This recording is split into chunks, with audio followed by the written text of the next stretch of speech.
Part 2. You will hear part of a talk to a gardening club about a local park. First, you have some time to look at questions 11 to 14.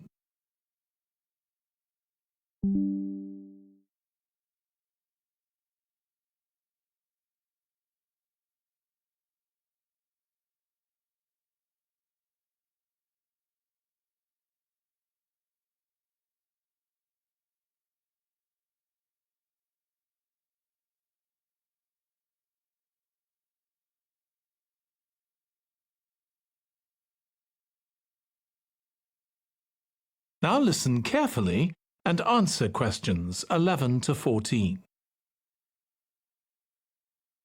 I'm very pleased to welcome this evening's guest speaker, Mark Logan, who's going to tell us about the recent transformation of Minster Park. Over to you, Mark. Thank you. I'm sure you're all familiar with Minster Park.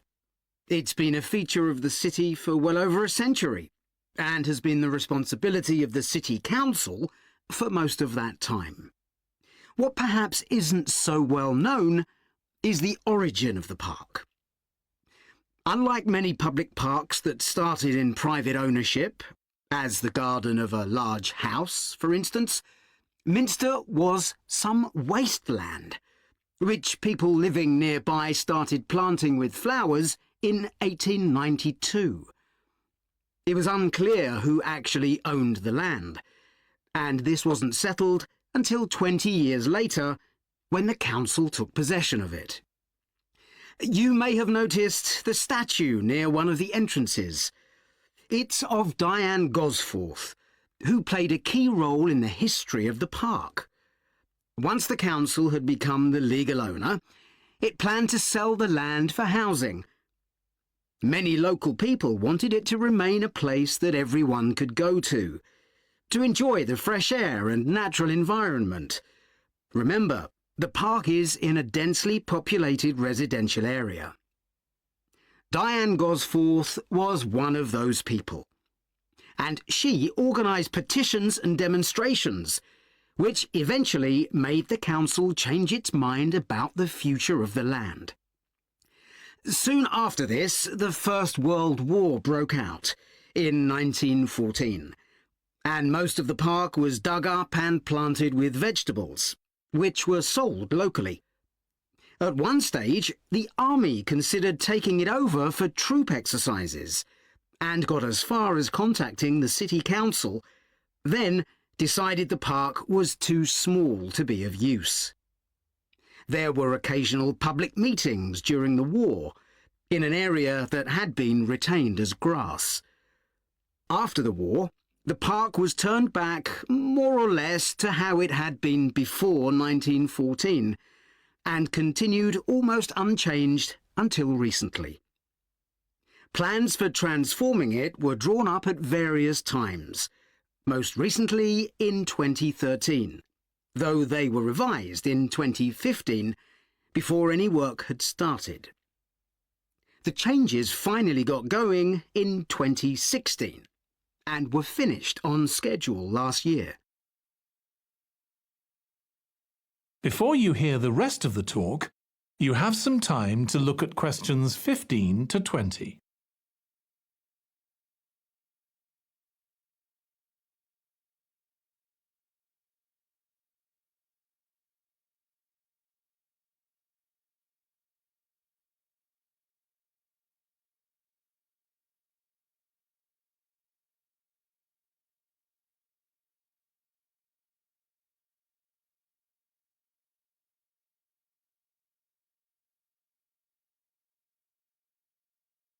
Now listen and answer questions 15 to 20.